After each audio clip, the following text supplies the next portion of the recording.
Good afternoon and welcome to our webinar focused on advocacy today. We're pleased that you've been able to join us. Some housekeeping items for this webinar. There will be some time for questions at the end when we will open up the chat feature. If you have a question that arises during the webinar, we would encourage you to tweet to the hashtag #MABWebinar. We will then enter the questions in the queue. Contact information will be listed at the end of the webinar, and recordings of our proceedings will be available. This webinar is sponsored by the Master of Agribusiness program at Kansas State University. Established in 1998, our flexible hybrid program tailored to individuals working full-time in all areas of food, agriculture, and animal health has reached more than 425 students. Our students come to us with a bachelor's degree, 2 years of professional experiences, and having completed some prerequisite coursework. The companies and agencies who employ our students indicate that the skills our graduates hone while in the program directly impact their teams, divisions, and companies in a positive way. I'm Deborah Cole, the coordinator of the Master of Agribusiness program, and we will hear from two MAB alums, Brittany Roseberg and Marcia Boswell, today. We will have with us Brittany Roseberg, Program Director with Iowa State University Extension and Outreach, and MAB 2017 graduate. Her thesis was entitled Intergenerational Transition Strategy Assessment, the Case of Roseberg Farms, which furthered her stated goal of pursuing the MAB to help educate others to make informed decisions about their operations and their agribusinesses. We will also be joined by Marcia Boswell, Director of Communications with the Kansas Wheat Commission and Kansas Association of Wheat Growers. Marcia is a 2008 graduate of the MAB program when she defended her thesis, Determining Effective Communication Strategies for Kansas Wheat Producers to Improve Willingness to Pay for Services.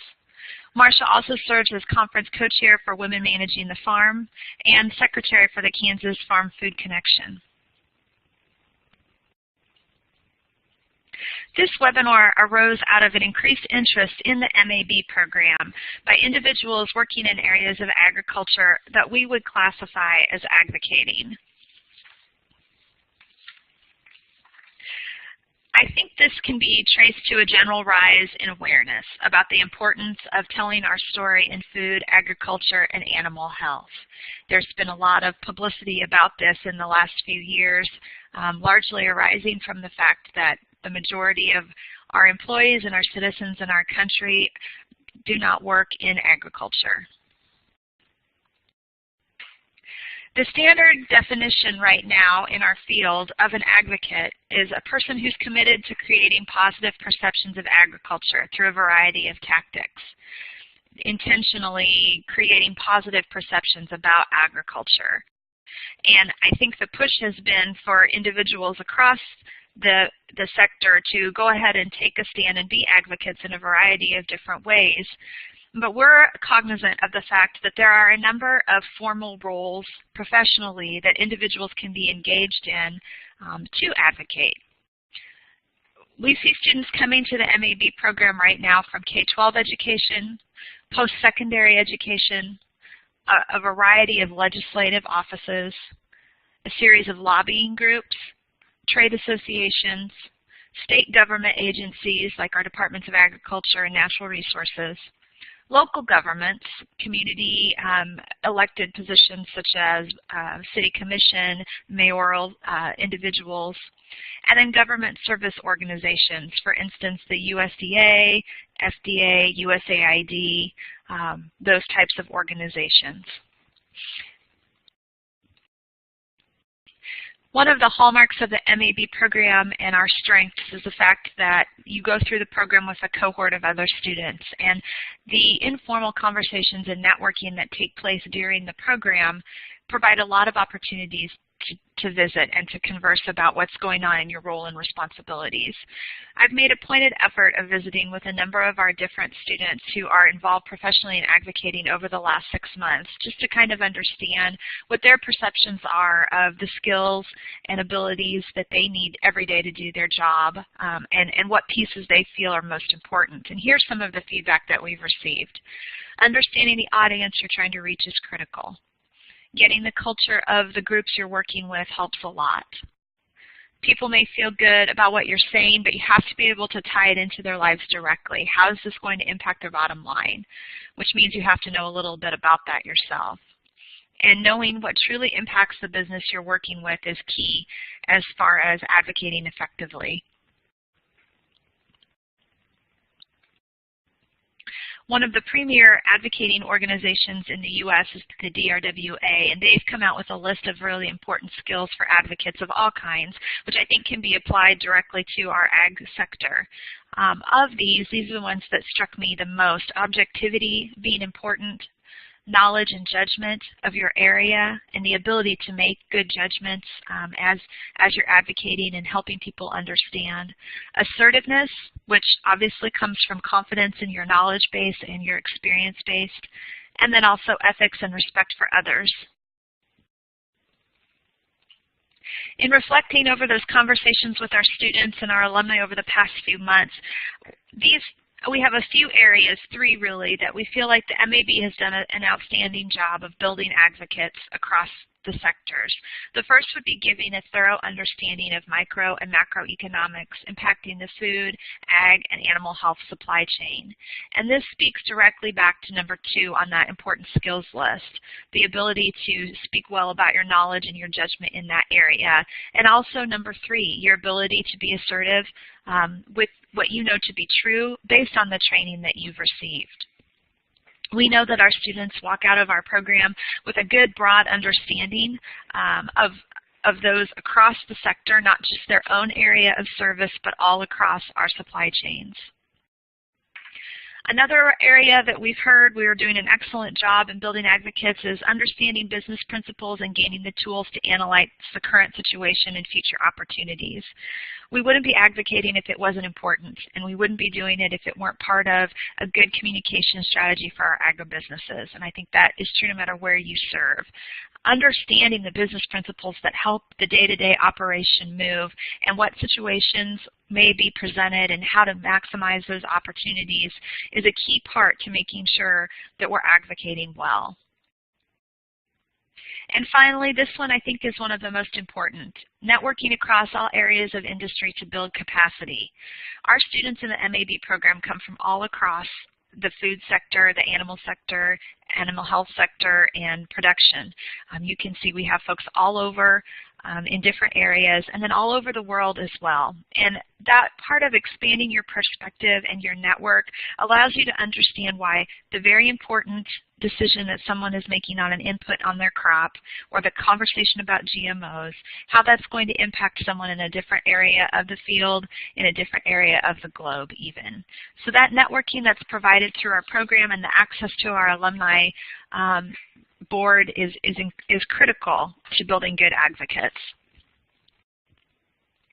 So with that basic introduction, I'm going to go ahead and turn it over to Brittany, who can provide a little bit of perspective on what she does, her top guidance for advocating, and then how the MAB program has helped her to develop.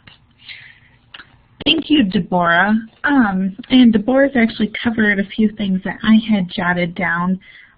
But just to give you guys some background, I am the program director for Iowa State Extension in Emmett County, which is located in northwest Iowa. We are a fairly rural community, so we have a lot of corn, soybean production, what you would call probably typical Iowa agriculture, as well as livestock. So a lot of the clients I see come into Extension and come to some of my programs are farm producers. I've also seen an influx in calls coming from landowners who live outside of Iowa, so they've probably inherited land and have questions now that they own it, what to do. So as far as for advocating with some of these people that I work with, Transparency comes to mind. It's obviously very important that we explain why farmers and producers are making the decisions that they make. Sometimes decisions can be made economically, but a lot of times they really do have everybody's best interest in heart and are trying to do not only the best thing for their farming operation, but for the environment as well. Another suggestion I have to keep in mind is you always want to be positive when relaying messages. Obviously, if you start to get defensive, your message is not going to be very well received. Another suggestion I have is don't make assumptions. People usually ask questions because they want to broaden their understanding. They're not necessarily ignorant. So make sure, again, part of that being positive, your message is going to be relayed a little bit better if you're not making assumptions on the person you're talking to. As I was kind of preparing for this, I was talking with a coworker, and we were discussing how examples can really give life to the message you're trying to portray. So the example we were discussing is in livestock, vaccinations are very important. And for those who are not involved in livestock, enterprises might not understand why that's done. But if you relay that to the mom who has young kids, you do vaccinations because you want to prevent your child getting diseases. So if you can relay your message to what your audience can understand, that brings life to it and makes it easier for the audience to make those connections. Another thing to help you prepare, engage in these conversations, obviously you want to be as prepared as you can, so if you get a question you're not prepared on, don't be afraid to ask for time to do some research on the topic. Make sure you are knowledgeable and can speak to have that conversation thoughtfully. As far as how the MAB program has helped me in my career, I was in this role when I started the position, but I moved from just implementing programs to having more of a manager role in my county, taking on responsibilities as far as overseeing and supervising other staff. There were several courses that definitely stood out in the program that probably pertained a little bit more to my job duties. That included the behavioral management theory class. I got a lot out of the logistics course, as well as the seminar in ag economics analysis. Thinking about strategies was really helpful for me. As far as what surprised me about this program, Deborah had talked about the cohort. I feel really fortunate the cohort that I was in, there was a lot of camaraderie among us. We all got along very well with each other, and I have stayed in touch with these. Obviously, we just graduated in May, so there hasn't been a lot of time that has passed, but it's been really fun to learn about their operations, what they do professionally, and stay in touch with them. Another thing that surprised me that I shouldn't be surprised about, a lot of the professors and staff are extremely understanding. As professionals, I know you all have lives outside of work. You're trying to consider juggling a master's course. That gets to be a lot on your plate, can be stressful. There was times I had to ask for extensions on things, and people were more than happy to work with me on that. So that was very encouraging. For me, the hardest part or the difficult challenge going through this program, like I kind of alluded to, it's a lot to take on in addition to what you're already doing. So for me, it was just reminding myself that this is just temporary. There's light at the end of the tunnel once you get through the program, and it was just kind of a mindset perspective that I had to keep myself motivated. And that is what I had prepared for you, Deborah.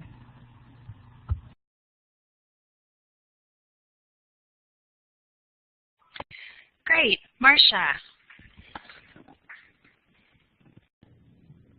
All right, so thanks for having me on. I was just going to give you a little bit of background about me and a little bit about my position and then talk about the program. So I did grow up on a farm. I had that background, and I grew up thinking that I didn't want to be involved with agriculture, and so I did my undergraduate degree, and it was a business communications degree. And then as I started working at the Kansas Wheat Commission, I actually started here in 1999, and so I had been here for, 6 or 7 years before I decided to do the MAB program, and I felt like I had a disadvantage that even though I had grown up on a farm, I hadn't studied that at all in undergrad, and so I wanted to be able to get just some additional background in agriculture, and so that's kind of what led me to the MAB program. I, like Brittany, was working full-time. I had a daughter who at that time was maybe 7 years old, and so I really enjoyed the flexibility of the program, that even if you couldn't join some of the chats and lectures live, that you could still go back on and listen to them later, and then go ahead and post. Now, I think I'm kind of at a disadvantage from Brittany because I did not just graduate in May, so specific classes, it's been over 9 years since I graduated, so I don't know that I have specific classes that really stood out in the long term. It was just a really good way for me to get kind of a better understanding on the economics involved with agriculture. So a little bit about what I do for Kansas Wheat. I'm Director of Communications, and so I started, like I said, in '99. Everything was different in advocacy in 1999 than it is today. I mean, we didn't have social media. We didn't have a lot of the ways that we can reach consumers and interact with consumers at that point that we have now. But I think one of the biggest things that I do then, that I do now, is to help tell those farmers' stories.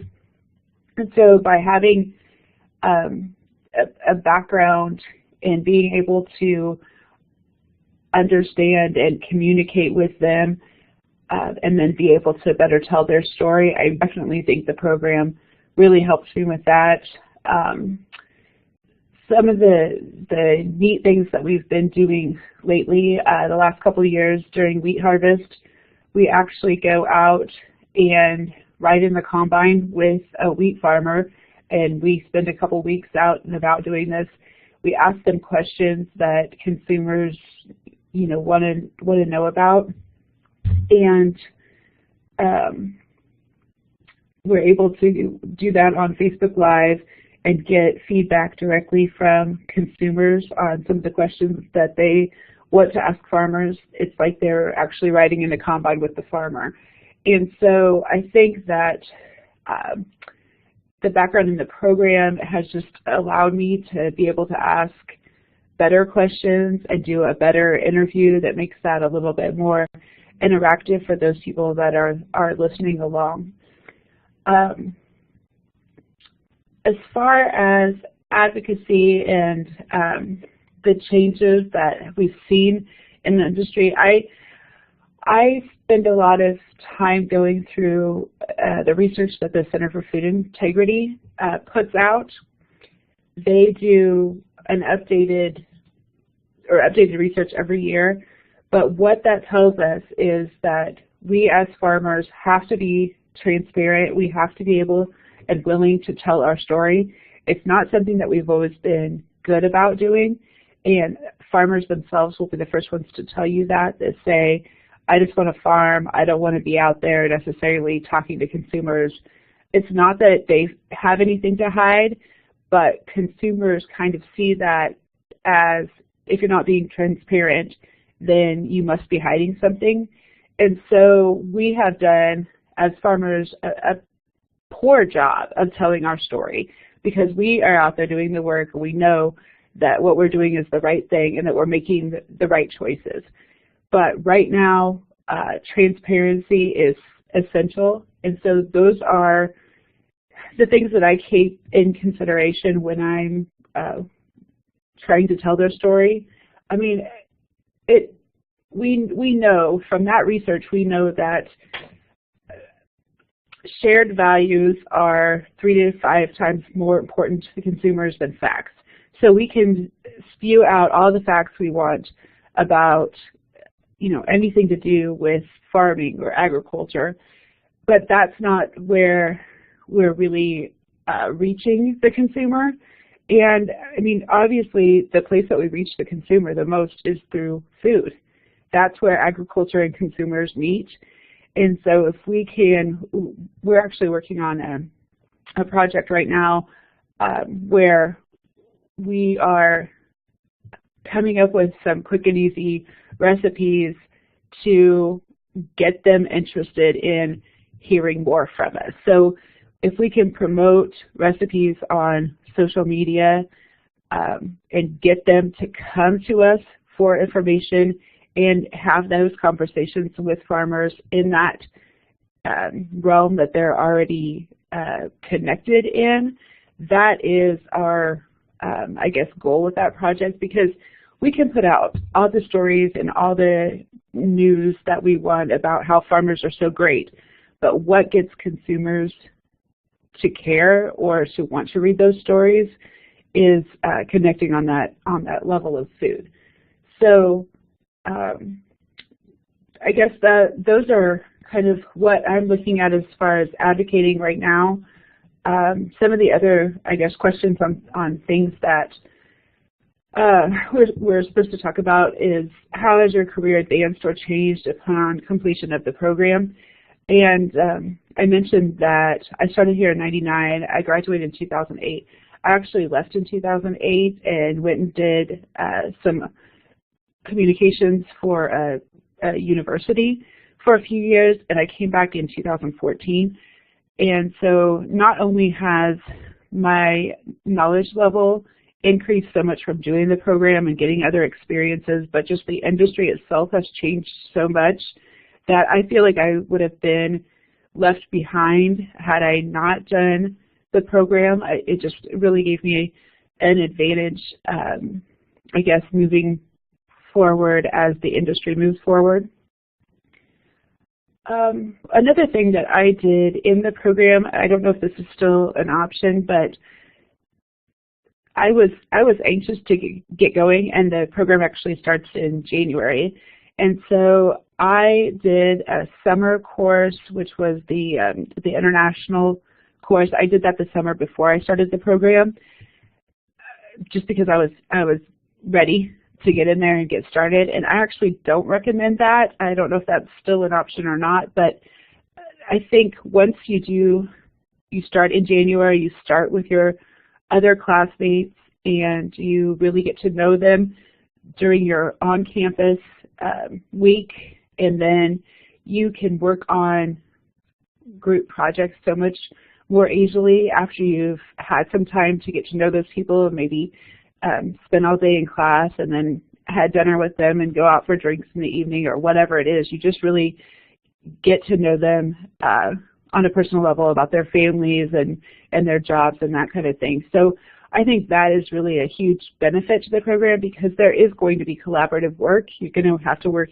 on group projects, and just to be able to have those connections with those people and work on those group projects at a distance is so much easier when you know each other. What courses did I enjoy the most and do I use most often? Dr. Featherstone was one of the professors that taught classes. I'm not sure if he still teaches any classes in the program, but I really enjoyed learning from him, and I think it's great that he's now the department head, and he's really got a lot to offer. So I would say any chance that you get to interact with him is definitely a benefit, and just learning from other people in the courses using those other jobs that they have as examples and just really getting a real world understanding. I think in undergrad you are doing a lot of things based on theory, but if you're actually working in the field and then learning things in theory, but you can apply it to your everyday job, I just feel like sometimes I wish I would have paid better attention in undergrad and been able to apply some of those things that I know I learned about, but I just, it wasn't so applicable to me because I wasn't living that. And so this program really allows you to learn in the space that you're living in every day. And I think that I don't really know some of the answers, Deborah, to how much time I spent per week on each course. I know that it is a time investment, but it is really worth it in the long run.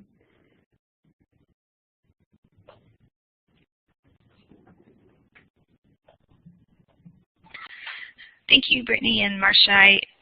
I love some of the perspective you shared, and it occurred to me as both of you were speaking that one of the things that you discussed was transparency and how important that is right now in advocating and truly, I think, in all areas of leadership and service in our lives and the jobs that we do every day. And appreciate both of your comments on the ability to help make decisions economically and understand the broader picture of agriculture and telling our story and what is impacting us at a variety of different levels. So very much appreciate that perspective you're willing to give. So next steps for the MAB program, if you think this would be something that you'd be interested in pursuing, we are currently accepting applications for our 2018 cohort. You would start the week of January 7th and be on campus to complete 3 courses, and then the rest of the time you would be taking courses by distance. There's a second campus session in March that you would return for as well. Those applications will be due by October 15th. We do still have some spaces that are available. It's a really good cohort that is shaping up right now. I'm excited about the variety of different perspectives that are going to be available in January in that cohort. You would also have an opportunity to network and learn from the second year group as well, who will be coming back to campus at the same time frame.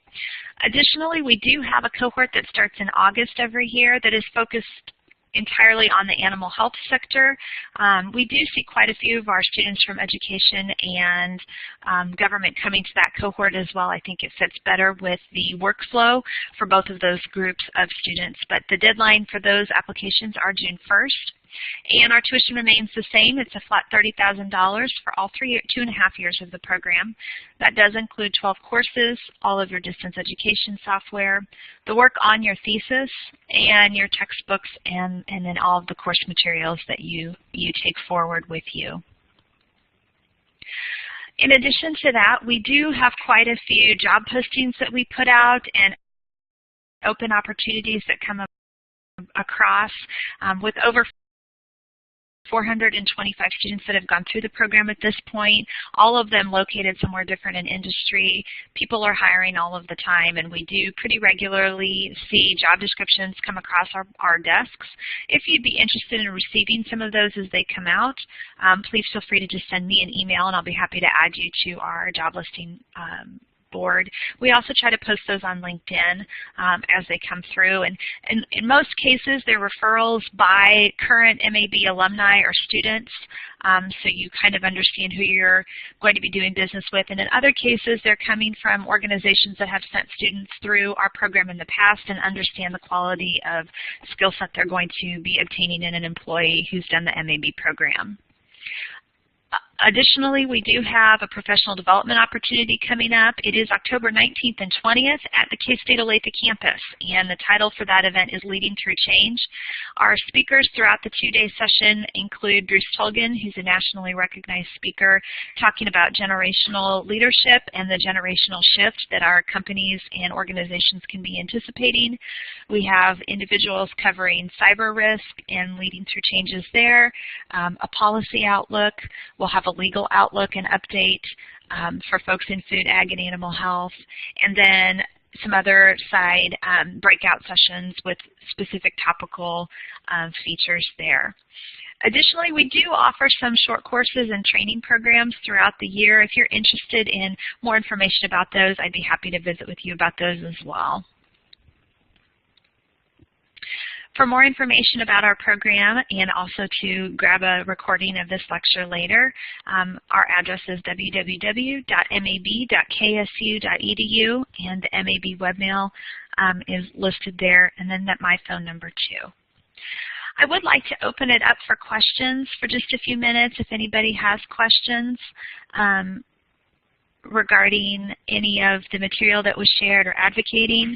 I'm sure Marcia and Brittany would be happy to answer those, and I would too as well from some of the other conversations that we've had. You can tweet to @KSUMAB, or you can also use the hashtag #MABWebinar if you're unable to ask them by pushing on talk or typing into the chat on the left corner. So we'll leave it open for questions for just a few moments. While we're waiting for questions, I have a couple other things that I was going to talk about on my sticky note here, but I kind of rambled on and forgot about that. So one of the things that I think is a good tip for advocacy is to amplify messages from other agriculture groups. It seems like a lot of times we don't necessarily agree with other agriculture practices, so maybe somebody's saying you should be all organic, or somebody else is saying you should not use GMOs, or whatever it is. I think it's really important to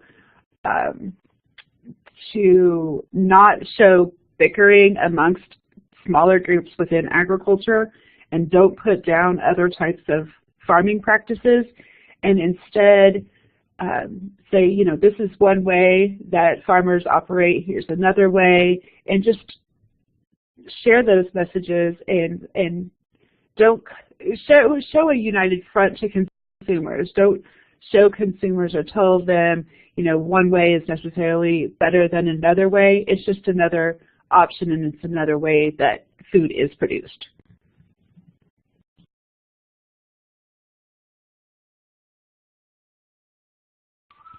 That's a great question. I'm not sure if you can see it, Brittany and Marcia, but one of the questions is, what are your thoughts about sustainability certifications?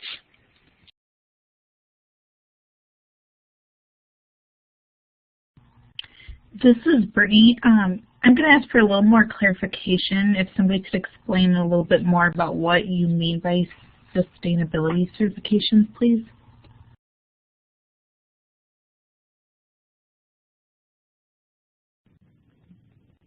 This is Marcia. Are you, I guess, yeah, the clarification is good. Are you asking about voluntary labeling of food, or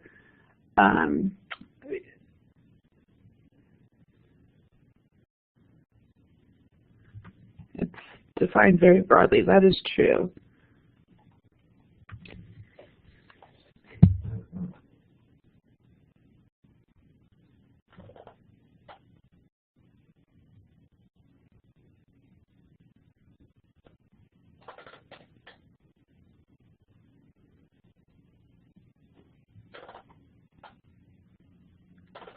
Well, I guess I could just talk not necessarily about certifications, but about sustainability a little bit while we're clarifying that question. I mentioned one of the Facebook Lives that we did. And a lot of them that we do when we're writing on the combine with the farmers is ask them about their environmental practices and what are they doing to make sure that the environment is protected. Okay, food industry is moving toward metrics and reporting, but there's no central authority yet. That's very true. So we just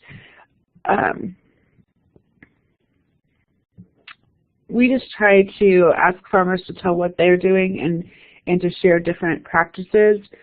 Brittany, do you have anything to add specifically about the certifications? As far as certifications, I don't necessarily have anything to add. I was just going to give an example. I talked a little bit about working with women landowners. We I recently wrapped up a program this spring. It was called Women Managing Crops. So it was designed to help women understand all the decisions and things that go into producing a crop and bringing it to market. And we had a very lengthy discussion on cover crops, and obviously sustainability is a topic that goes along with that. In Iowa, nitrogen runoff and loss is a hot topic right now. And in our audience, we had some young beginning farmers who are just starting their practices, and then we have obviously some widowed ladies who own land but don't necessarily have a lot of ties with it. So to me, that's advocacy at the ground roots, is having those discussions with everybody there, and it was definitely fun to see the interaction go on. It was a very good discussion that way. I do think it will be interesting to see. I mean, it parallels and runs similarly to some of the organic certifications, and I mean any of the branding or marketing classifications and certifications that people do. And I think so. There's a couple things to keep in mind. There needs to be some kind of hook. There has to be a reason, some kind of motivator for people to do it, whether that be they can get a premium for a product that's marketed that way, or there's penalties to be assessed if they don't participate in a program like that. But I do think it will be interesting to see if there is a governing body that does finally step up and decides that we're going to regulate the certifications and then the categorizing in different areas of industry and sectors of production, what is sustainable practice and how does that look. And I think it's something that we need to be educating ourselves about for sure and staying abreast of, but it will be interesting to see who the first movers are on that and how it gets defined. Yeah, and I would just like to add that if we can make definitions for some of these things that are consistent throughout the industry, I think that benefits us when we have discussions with consumers.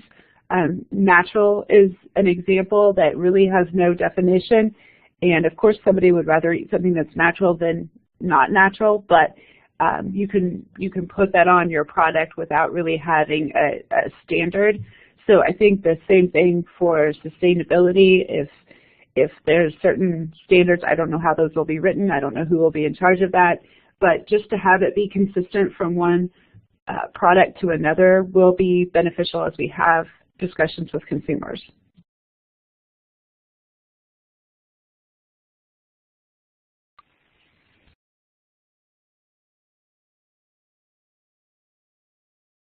Waiting on some follow-up to those questions and that discussion. Excellent conversation here.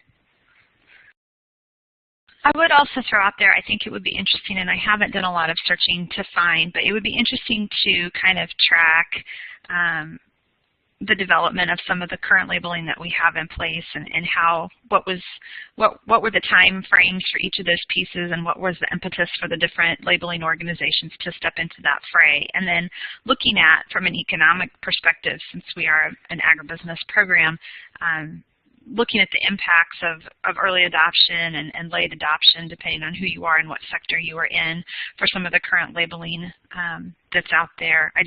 That's fascinating to me. And also from discussions in our policy courses that we've had this past spring, in those kinds of decisions and how they're made from a policy perspective too.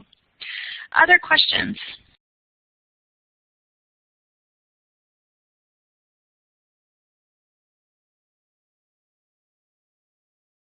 We will go ahead and make a recording of this presentation available, as I mentioned. I'll be emailing out a link to you and possibly an MP4 as well. If you do have questions after we're finished today, please feel free to reach out. And if you'd like contact information for Brittany and Marcia, I'd be happy to provide that as well. Thanks again for joining us today, and we hope to see you in class.